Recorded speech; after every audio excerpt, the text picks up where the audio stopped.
Dans chaque village de France, dans chaque ville, sur chaque route, tous les Français n'attendent qu'une chose, des nouvelles de ce qui se passe au Noisettistan. Vous savez, ici à la Pas du Team, nous sommes très fans des noisettes. Les noisettes, c'est ce concept des gens qui se retrouvent coincés entre deux forces politiques très puissantes et qui pensent faire la synthèse, etc. Mais qui en réalité vont se retrouver telle la noisette au milieu du casse-noisette, broyée par les deux forces qui sont sur ses côtés. Pour l'équivalent de la gauche française, les noisettes, ce sont toutes ces petites personnes-là qui pensent pouvoir faire une union de la gauche incroyable, magistrale. Alors dedans, vous avez François Ruffin, le roi de la noisette. Vous avez Marine Tondelier, la reine des noisettes. Vous avez Olivier Faure, le valet de la noisette. Vous avez tous les gens de l'après, le baron et la baronne, Garrido et Corbière, la comtesse, Clémentine Autain. Vous avez la marquise, Lucie Castet. Bref, vous savez, on adore tous ces petits personnages qui font partie du Noisettistan. Alors, on nous a dit que le Noisettistan de la Pas du Team ressemblait plus à un gland qu'à une noisette. Alors, je tiens à dire, je vais me permettre, qu'entre un gland et une noisette, il n'y a qu'un pas que nous avons décidé de franchir pour ces infographies. Donc, laissez-nous, d'accord. Nous allons garder cette magnifique carte du Noisettistan car elle nous sied parfaitement. Pour pouvoir étudier tout ça, car figurez-vous que ça y est, ils vont lancer enfin leur primaire. On a une date, on a une échéance, c'est la liesse dans toute la France. Et pour pouvoir nous réjouir ensemble, j'appelle mon camarade Chris. Chris, comment ça va? Es-tu prêt à ce qu'on prenne des nouvelles de nos petites noisettes? J'ai tellement fait la fête à l'annonce de cette primaire que ma femme m'a viré. Donc je suis dans une chambre de bonne. Non, voilà, c'est mon nouveau studio. J'en suis chamboulé, j'attendais que ça. On va regarder hein, l'article du Monde qui va nous en donner un petit peu plus. Mais ça devrait être à l'automne 2026. Et autant vous dire, je laisse la chef dire des choses, mais comme on le savait que ce serait dans ces eaux-là, on prépare quelque chose. Ça va être trop bien. Alors, vous verrez, juste avant la primaire, il se peut que nous soyons en train de préparer un gigantesque banger, mais nous ne pourrons vous en parler que bien plus tard dans l'année 2026, malheureusement. Mais voilà, nous vous mettons l'eau à la bouche. Sachez que la Pas du Team sera sur le pont juste avant cette primaire pour pouvoir faire le travail, les aider, car nous, c'est vraiment notre objectif principal politique. Ah ouais. Se foutre de leur gueule de manière continue et extrêmement intense, en toute confraternité, évidemment. Alors, c'est parti, du coup, la gauche unitaire. La gauche unitaire, Zoé, déjà, ça te plaît, annonce une primaire pour 2026. La gauche unitaire s'est réunie samedi pour faire la démonstration du caractère incontournable d'une union face à l'extrême droite. Donc ça, c'est alerte noisette. La vraie noisette, elle se reconnaît comme ça. Les gens, ils disent, la vraie noisette, est-ce qu'elle a, tu sais, les petites feuilles qui s'arrachent? Est-ce qu'il faut l'écouter? Est-ce qu'il faut la sentir? Non, la vraie noisette, elle tombe du noisetier, vous la prenez à l'oreille, elle dit, attention à l'extrême droite, attention, et soyez unitaires. Voilà, c'est comme ça qu'on choisit une belle noisette pour toutes vos recettes. Les deux candidats les mieux placés dans les sondages, Jean-Luc Mélenchon et Raphaël Glucksmann, refusent cependant toute participation à ce processus. Nous venons parler des branches du casse-noix. Ils sont là, ils n'en ont rien à foutre des gens qui sont au milieu. Après, c'est vrai que ça semble tout à fait cohérent de vouloir les réunir, hein, Chris, nous le rappelons. Vraiment, en termes de cohérence politique, le projet de Jean-Luc Mélenchon et le projet de Raphaël Glucksmann, mais c'est blanc bonnet et bonnet blanc. Hein. Je pense que tout le monde est d'accord. Tu vois, c'est ça qui est bien, c'est tu te dis, t'es pro-Mélenchon, tu fais une primaire, et on te dit, tu vas faire la campagne de Glucksmann, et tu dis, bah c'est pas grave. Toute ma vision du monde, mon programme, mes mesures, tac, ça dégage. Je suis parti pour la CIA, je soutiens l'impérialisme américain partout et tout le temps, je soutiens l'économie de guerre, l'Europe néolibérale, mais l'important, c'est qu'on l'a décidé avec un processus dont encore, on ne connaît pas tout à fait la composition. Alors, comme disait Zoé, nous, on prépare quelque chose. On a nous-mêmes une forme de processus de désignation. Je vous le dis, vous n'êtes pas près de la manière dont ça va se réaliser. Donc, cette gauche unitaire défend une candidature commune pour la présidentielle à Trappes. Donc, tout s'est arrêté, comme dit Zoé, ce samedi 15 novembre. J'espère que les gens, vous connaissez quelques dates. Le 14 juillet 1789, le 8 mai 45. Ouais. Et puis 15 novembre 2025, l'avènement de la primaire de la noisette, quoi. Voilà, restez là-dessus, ça vous fait une belle chronologie, quoi. Alors, pour faire la démonstration incontournable face à l'extrême droite, à l'automne 2026. Ils en avaient fait le serment à Bagneux, donc le serment de la noisette, on se rappellera. Moi, je pense qu'il faut plus d'emphase dans le journalisme du Monde. Tu vois. On n'en fait pas assez, je pense. C'est très sérieux la primaire des noisettes. C'est face à l'extrême droite, Zoé, donc j'aimerais bien qu'on arrête de rigoler quand même. Voilà. Oui, c'est sérieux important tout ça. Voilà. Et puis nous, on sait en plus que c'est en se réunissant autour du centre que on évite l'extrême droite et le fascisme. L'histoire nous l'a toujours montré, hein, d'ailleurs. Renoncer à la rupture radicale de gauche ou du communisme, encore pire, ça aide à vaincre le péril fasciste. L'histoire nous l'a montré. Allez voir notre capsule sur Blast. Là. Salomé Saké invite Laurent Mauduit parler des patrons de gauche et expliquer que quand même, si Hitler est arrivé au pouvoir, c'est parce que les communistes, ils n'ont pas voulu se baisser face aux sociotraîtres. Et ça, c'était vraiment très méchant. Même qu'ils ont dit sociofascisme. Et Laurent Mauduit, il n'aime pas ça. Ça, il n'est pas très content. Donc, qui y avait ? Donc, tu l'as rappelé, le patron du Parti Socialiste qui va nous... Voilà, le valet, quoi, celui qui organise tout. Là, c'est vraiment l'intrigant en ce moment, lui. Hein. Un coup à gauche, un coup à droite, un coup au centre, un coup avec le corps nu, etc. C'est vraiment une fouine. Hein. Ensuite, on a la reine. Alors, la reine, toujours dans... La reine, elle n'est pas dans ces trucs d'intrigance, elle. Elle est candidate. Elle essaye des jeans Shein. C'est Marie-Antoinette, quoi. Tu vois, elle mange de la brioche pendant que... Tu sais, c'est un peu le Marie-Antoinette de Sofia Coppola. Pas des jeans Shein, Chris. Ah oui, pardon, des jeans... 83. Je te rappelle que grâce à notre public avisé, nous savons maintenant que le salaire net moyen chez 1083 est de 1300 balles. Et nous savons aussi qu'ils ont développé une gamme ouvrier, des vêtements inspirés des vêtements de travail avec des vestes à 160 balles. Alors, les pauvres, vous êtes contents ou pas ? Les ouvriers, continuez de voler vos vestes de travail directement à l'usine. Oui. Ce sera plus simple que de les acheter sur 1083 parce que 1083, si on continue avec le dumping social, avec les perma-industries là, qui font du dumping social pour se repeindre en protectionnisme français, 1083, ça va bientôt être votre salaire net si vous suivez ces gens-là. Marine, elle a dit qu'elle aimerait bien bosser dans cette boîte. Ouais, vu son niveau dans le graphique, il y a de fortes chances qu'elle soit DRH ou directrice marketing, qu'elle soit pas en train de laver les jeans et en train de les plier à la chaîne. Peut-être ça a un rapport avec où est son électorat, mais je ne sais pas. Peut-être nous sommes nous-mêmes trop matérialistes. Zoé, on va voir les réactions de la reine. Voilà, on a les ex-députés de la France Insoumise, donc la comtesse Clémentine Autain et François Ruffin, le roi des noisettes. Ainsi que le coordinateur de Génération Benjamin Lucas. Donc lui, il va falloir qu'on lui trouve un titre. Moi, je pense que c'est l'écuyer de la noisette. Les hamonistes, je vous rappelle, les plus gros cocus de l'histoire du Parti Socialiste. Benoît Hamon, vainqueur d'une grande primaire du PS. C'était vraiment des bonnes idées. Et puis lâché comme une grosse merde par son parti, qui sont tous allés à la soupe avec Emmanuel Macron en 2017. Ça me fait penser à cette phrase de Talleyrand. On parlait d'intrigant. C'est, je pense, l'intrigant en chef de tous les temps, Talleyrand. Tu sais, celui qui a été et légitimiste, et révolutionnaire, et bonapartiste. Et il avait une phrase comme ça pour pouvoir expliquer comment il retournait sa veste à chaque fois. Il disait « Je suis de ceux qui n'ont rien vu, rien appris ». C'est exactement ça pour les gens de la primaire, tu vois. Ils sont de ceux qui n'ont rien vu et rien appris. Donc Benjamin Lucas, l'écuyer, et Lucie Castel, notre marquise, pour donner un aspect plus concret à cette promesse qu'on attend des temps. Donc ça aura lieu à l'automne 2026, en précisant les dates et les modalités de ce processus seront annoncées durant la première quinzaine de décembre. Dans un mois, c'est bon ça ? On va pouvoir avoir d'autres infos sur ce processus. Oh, l'année, c'est vraiment Noël avant Noël. Hein. Ah ouais. Et donc, écoute bien ce que nous dit la marquise. Quand nous allons donner la date, cela va créer un effet d'entraînement, une dynamique. Et là, le journaliste du Monde, tu vois, Didascali, un peu dubitatif face à cette phrase trop assertive de la marquise, il ajoute « veut croire Madame Castet ».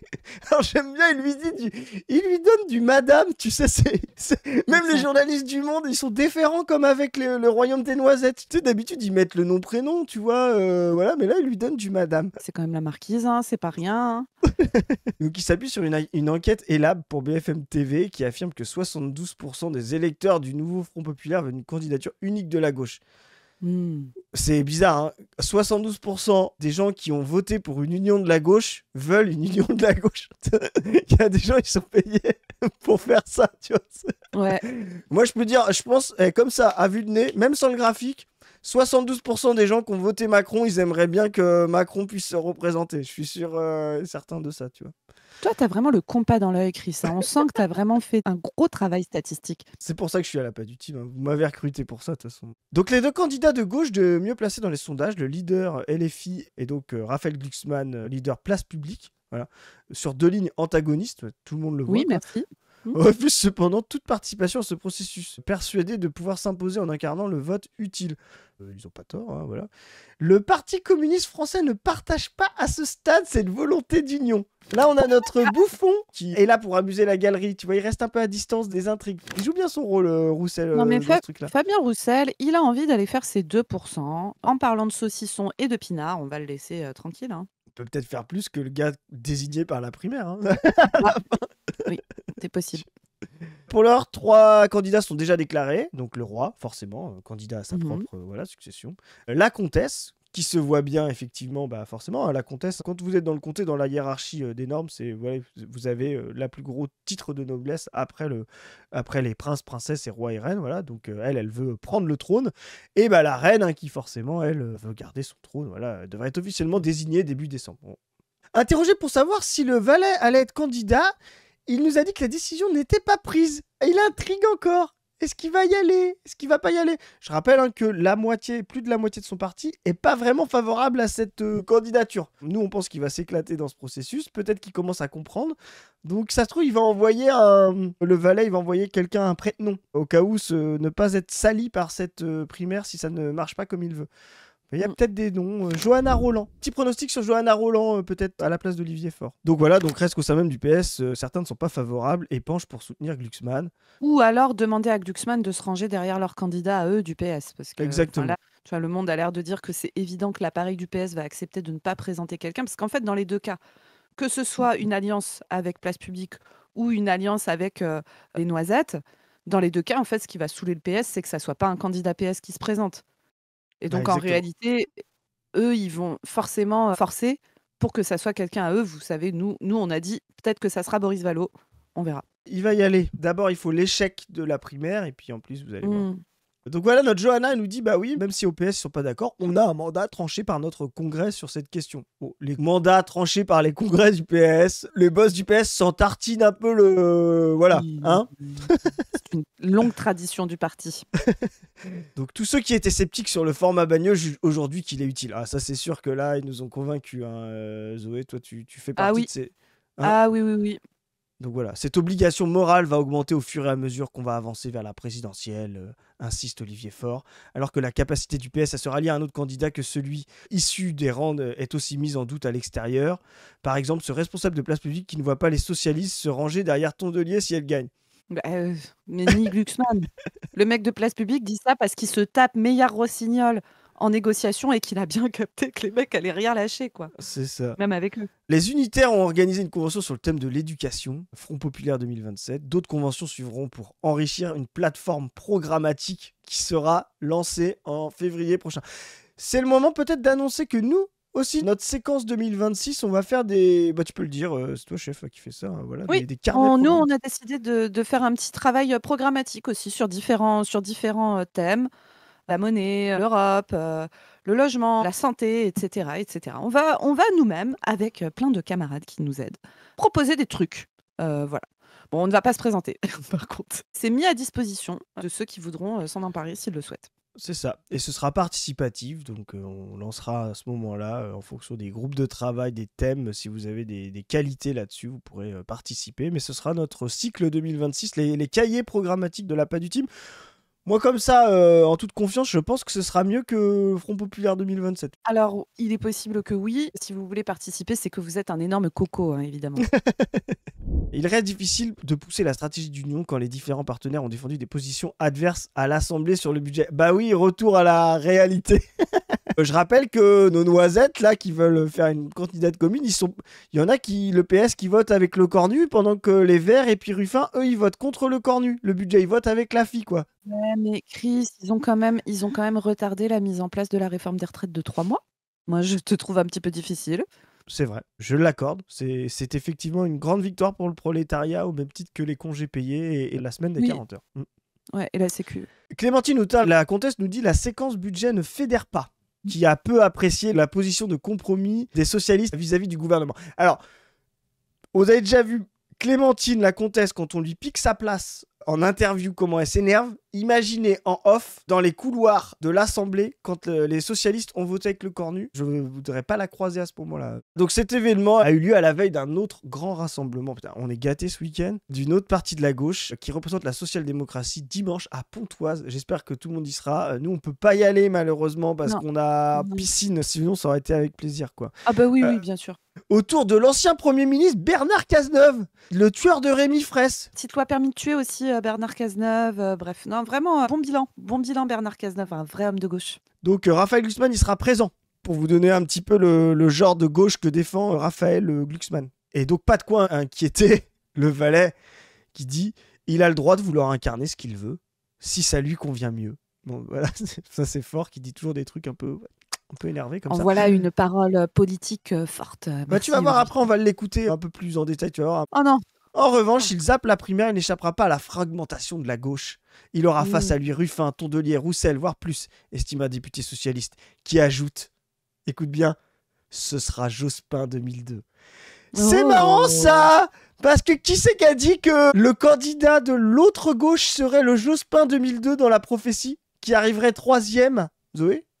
Bah, c'est toi, et t'as dit que c'était Boris Vallaud. Alors, c'est pas moi. Moi, j'ai juste répété, c'est le Saint-Graphique. Qui oui, pardon. Oui, non, excuse-moi, c'est le Saint-Graphique. Qui parle à travers Chris.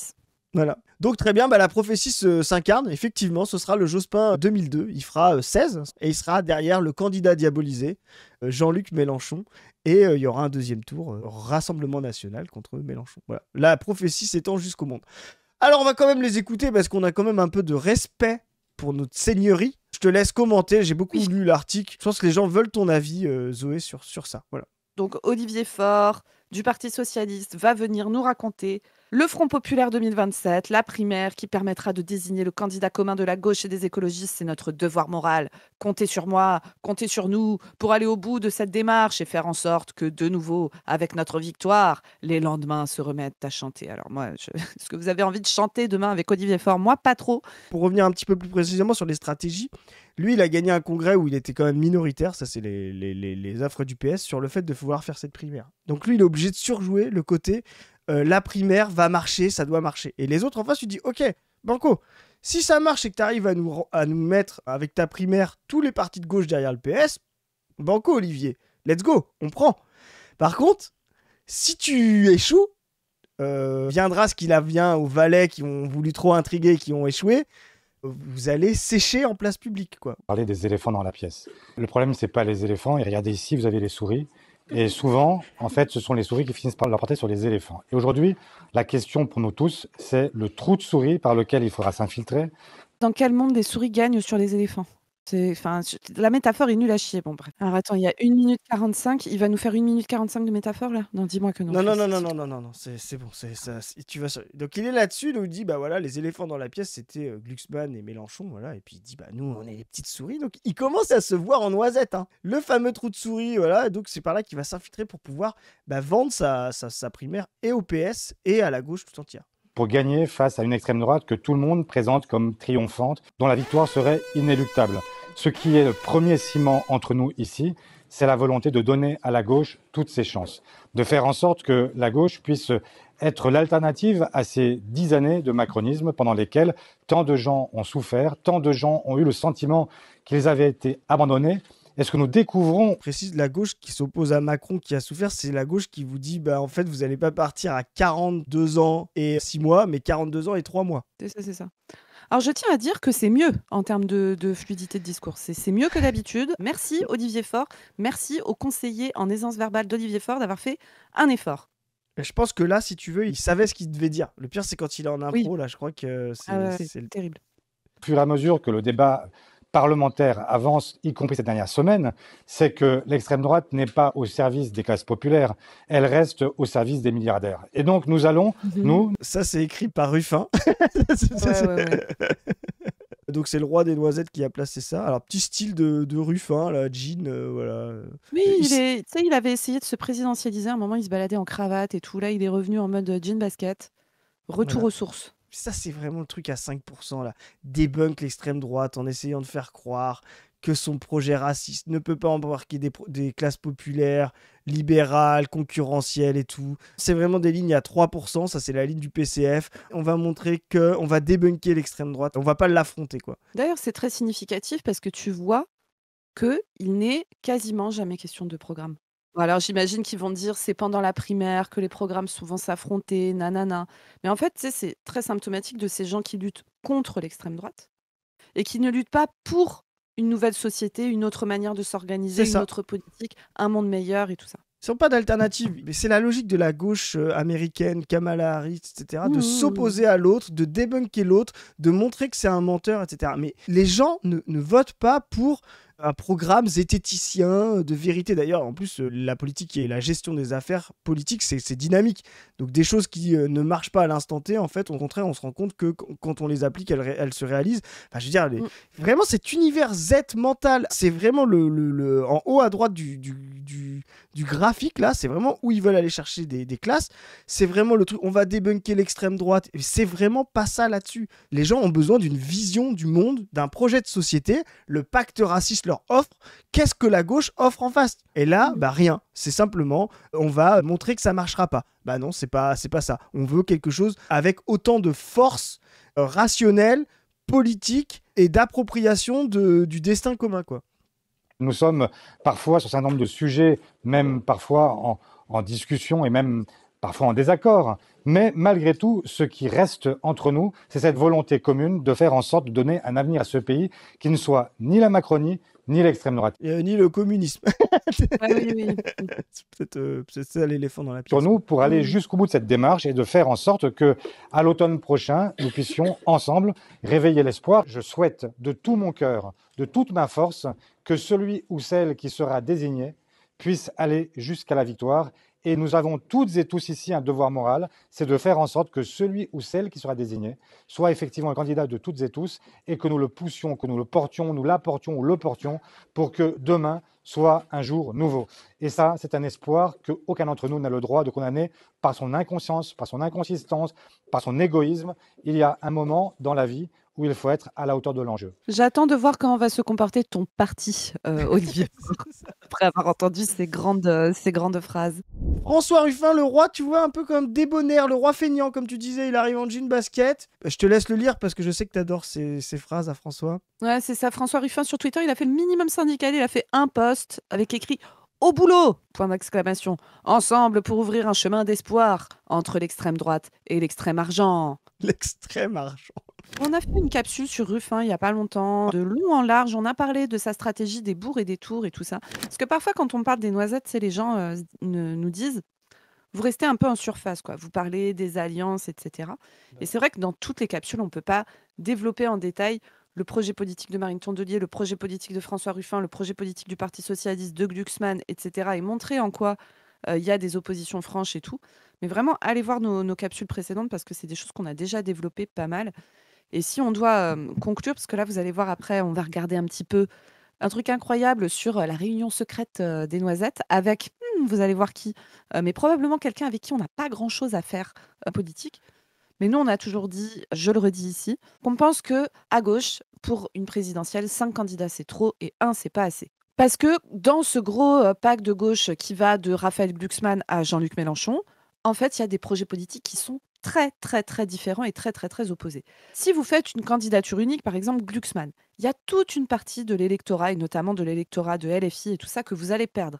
Si vous faites une candidature unique Mélenchon, il y a toute une partie de l'électorat, et notamment l'électorat Glucksmann, que vous allez perdre aussi au premier tour. Donc ça, déjà, ça rappelle que la politique au premier tour, ce n'est pas de l'arithmétique. C'est pas je prends le candidat A qui a fait 10, le candidat B qui a fait 14 et le candidat C qui a fait 8, et à la fin, ça fait 32. Ce n'est pas comme ça que ça marche. Parce que les électorats sont différents, les projets sont différents. Par contre, si vous avez 2 gros candidats à gauche, par exemple, une ligne gauche de droite, Glucksmann, etc., une ligne gauche de gauche, Mélenchon, qui n'est pas d'extrême gauche, pareil, il faut vraiment arrêter. C'est quel niveau de perte de connexion avec ce qu'est l'extrême gauche pour penser que LFI est d'extrême gauche. Enfin, vraiment, c'est un programme voilà, réformiste, plus radical que ce qu'on a connu ces 30 dernières années, mais qui est même à droite du programme commun de Mitterrand en 81. Donc, bon, voilà, tranquille. Par contre, si vous avez ces 2 candidats qui s'affrontent sur des projets politiques politique au premier tour, eh ben, la campagne du premier tour à la présidentielle va se faire sur des thèmes de gauche. On va discuter sécurité sociale à 100% ou pas. Retraite, est-ce que c'est 42 annuités ou est-ce qu'on le baisse? Est-ce que la retraite est à 60 ans? Est-ce qu'elle est à 62, etc. On va parler allocation adulte handicapé, on va parler de l'emploi, on va parler nationalisation ou pas de grandes entreprises, on va parler lutte contre l'impérialisme, on va parler de Palestine, on va parler de sujets qui sont des sujets profondément de gauche. Par contre, si vous avez qu'un seul candidat à gauche, déjà, il va perdre une partie des gens et il ne va pas pouvoir rassembler au second tour. Mais en plus, la campagne va se faire entre Retailleau et Bardella, qui vont se tirer la bourre avec Édouard Philippe pour dire combien d'étrangers il faut dégager, et gna gna, et le voile islamique, et notre identité, et je sais pas quoi, bref, des thèmes de droite. Et donc, ça va pas créer non plus une dynamique à gauche pour que, au second tour, une fois que l'un des deux a été éliminé, il y ait un report de voix qui se fasse et qui permette éventuellement de passer la barre des 50%. Parce que si vous avez, par exemple, une candidature de gauche qui passe au second tour, eh bien, en fait, les Glucksmanniens, les machins, ça va les saouler, mais ils vont quand même aller faire barrage face aux candidats d'extrême droite, Le Pen ou Bardella. Ils vont le faire. Par contre, si la campagne ne s'est pas faite comme ça, vous allez faire peut-être 30 au premier tour, mais vous allez avoir vraiment très très peu de réserves derrière. Et en plus, la campagne se sera faite sur des thèmes à la con. On rappelle toujours ce truc-là, parce que quand on se moque des noisettes, il y a quand même du fond politique derrière, et notamment du fond sur la réflexion stratégique à avoir pour envisager qu'on sorte d'avoir toujours le même type de politique au pouvoir. C'est ça. Et en fait, la pire des résignations, c'est de se dire, pour pouvoir faire masse, pour pouvoir renverser l'extrême droite, eh ben, il faut se recentrer et essayer d'agglomérer le plus possible par le centre. Ça, c'est une stratégie de la défaite. Quand vous faites ça, vous perdez tout. Et à la fin, vous perdez même votre honneur. Et ça ne résiste même pas au fascisme. Voilà. Tu as fait la bonne transition. Parce que derrière tout ça, il y a quand même des réunions secrètes. Des réunions secrètes de Noisettes qui se font avec des Gabriel Attal et des Boris Vallaud, Châtelain. Donc ça, c'est les gens responsables de groupe à l'Assemblée. Derrière les médias, derrière l'apparence unitaire, il y a des choses. Le Figaro révèle les coulisses d'une réunion secrète qui s'est tenue ce vendredi matin, donc c'était il y a quelques semaines là, entre les socialistes, les écologistes et les représentants du bloc central. Aucun député LR n'était présent. Le rendez-vous a été organisé dans le plus grand secret, une réunion dévoilée à 11h dans un bureau. Parmi les représentants, PS, Vallaud, PR, Gabriel Attal, le truc qui démarre jamais. Je me permets de rappeler que nous avons fait une capsule sur Gabriel Attal, notamment quand il a tenté son retour là à la fin de l'été, que vous pouvez aller voir parce qu'on repart vraiment de ce qu'est le bilan politique de Gabriel Attal et de ce qu'est son projet politique. Une représentante communiste était également sur place, on ne sait pas qui c'est quoi. Objectif selon tenter de faire atterrir le socle commun, les socialistes et les écologistes sur des compromis en vue de l'examen des textes budgétaires. Donc là, ça se dit pas d'accord, ça joue un jeu, mais derrière, en fait, il y a une volonté quand même de trouver un accord pour que ce budget finisse par arriver. Et on voit bien que qui on essaye de bloquer derrière avec tout ça, la France Insoumise qui ne veut pas du budget, surtout la France Insoumise parce que l'extrême droite, elle, joue un peu double jeu comme elle fait depuis quelques semaines. Et on parle de forces politiques qui n'ont aucun intérêt à ce qu'on revote dès maintenant, parce qu'ils sont pas prêts, en fait, il y a ça. Et donc eux, ils veulent faire durer le truc, ils espèrent que le budget passe, qu'il n'y ait pas de dissolution de l'Assemblée, qu'il n'y ait pas de présidentielle anticipée, parce qu'ils sont pas encore prêts, et que ça leur serait très défavorable, eux, dans la conjoncture actuelle. Tu fais bien de le rappeler, effectivement, eux, leur but, c'est vraiment qu'il y ait une campagne normale de présidentielle. On le rappelle souvent, c'est très important. Si demain Macron démissionne, il n'y a que 3 semaines de campagne. Eux n'ont ni les forces de faire une primaire, n'ont pas de programme, n'ont pas de candidat désigné, donc ils sont vraiment dans l'incapacité d'exister. Là, ils veulent justement que s'installe le processus normal de présidentielle avec 7-8 mois, leur primaire, etc. Parce qu'ils croient créer une dynamique, ce que nous a rappelé la marquise Lucie Castet, quoi. Le compromis nécessite de ne pas parler inutilement et de ne pas chercher à gagner sur l'autre si on veut réussir. Il ne faut pas faire ce qu'on fait depuis hier, les déclarations intempestives. C'est à se demander s'ils savent ou s'ils veulent négocier, regrette Marc Fesneau. Donc lui, c'est vraiment le patron du Modem qui veut être là-dessus, quoi. Donc on a vraiment toute la droite macroniste, etc. On avait besoin de se voir collectivement pour que chacun prenne conscience de l'importance du moment. La gravité est partagée, donc il faut que l'on voit comment dégager des recettes nouvelles dès ce week-end. Le cœur du sujet, c'est évidemment la justice fiscale. En commission, rien n'a été voté sur le sujet, c'est problématique. Nous sommes prêts à prendre notre part dans le compromis, mais nous devons devoir savoir si le ministre est prêt à s'engager et à accepter des mesures supplémentaires. Donc là, c'est Attal, donc le PS fait un pas à droite, avec ses tractations avec le Cornu. Et là, c'est Attal qui tente de faire un pas à gauche. Donc, vous voyez cette fusion des débris macronistes retentent de créer un pôle de gauche avec Glucksmann, etc., qui lui, justement, va essayer de chapeauter ça. Pareil pour le PS. Donc on est typiquement dans la stratégie de centrisation, soi-disant antifasciste, qu'ont fait les gens dans les années 30, c'est-à-dire de se réunir vers le centre, d'essayer de globaliser là-dessus, de discréditer les projets communistes de transformation radicale de la société. Ça, je vous le dis, c'est le meilleur moyen pour avoir à la fin l'extrême droite au pouvoir. Donc voilà ce que font nos amis Noisettes. En sous-main, ça discute avec Attal pendant que ça fait la primaire. Et on verra comment Attal se positionne derrière cette primaire. Je pense pas qu'il ira à la primaire parce qu'il est, à mon avis, un peu trop intelligent pour voir le truc. Mais on n'est pas à l'abri. S'il n'y a aucune dynamique dans cette primaire et que Attal, pour nous, n'aura pas de dynamique non plus, qu'on voit des désistements avant le premier tour et qu'on voit une espèce d'agglomérat de reliquats de primaire du PS, de Attal, de Glucksmann se rassembler pour dire « Ah, face à l'extrême droite, le moment est grave ». Là, ils nous le font déjà sur un budget. Imaginez si demain, 2 mois avant les sondages, on voit Mélenchon et Marine Le Pen donner au second tour. Vous verrez les stratégies d'alliance qui sont en train de se dessiner juste là.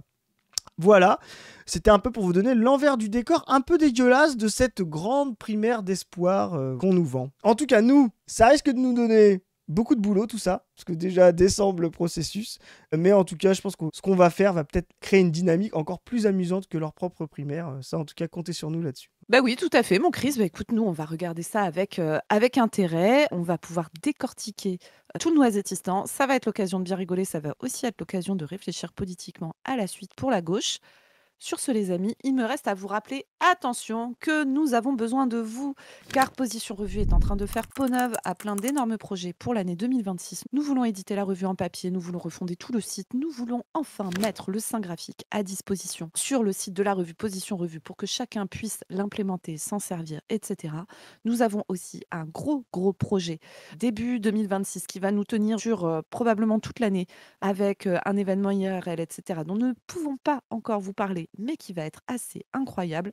Nous voulons aussi passer les chroniques de l'exploitation en podcast et c'est d'ailleurs l'occasion de vous rappeler que vous pouvez envoyer vos chroniques de l'exploitation où vous parlez de vos expériences de travail. Pour toutes ces choses, nous lançons une campagne de financement participatif. Il y a déjà pas mal de gens qui ont donné et on vous remercie grandement. On remercie tous ceux qui pourront le faire. Vous trouverez le lien en barre de description sur le Tipeee. Vous pouvez également soutenir toute l'association via le Tipeee qui est également en barre de description. Vous pouvez vous abonner à cette chaîne, aux autres chaînes personnelles. Vous pouvez aller lire la revue. Vous pouvez nous suivre sur nos restos Insta, Twitter. Et sur ce, on vous dit à plus tout le monde. Salut. Salut. C'est la lutte finale.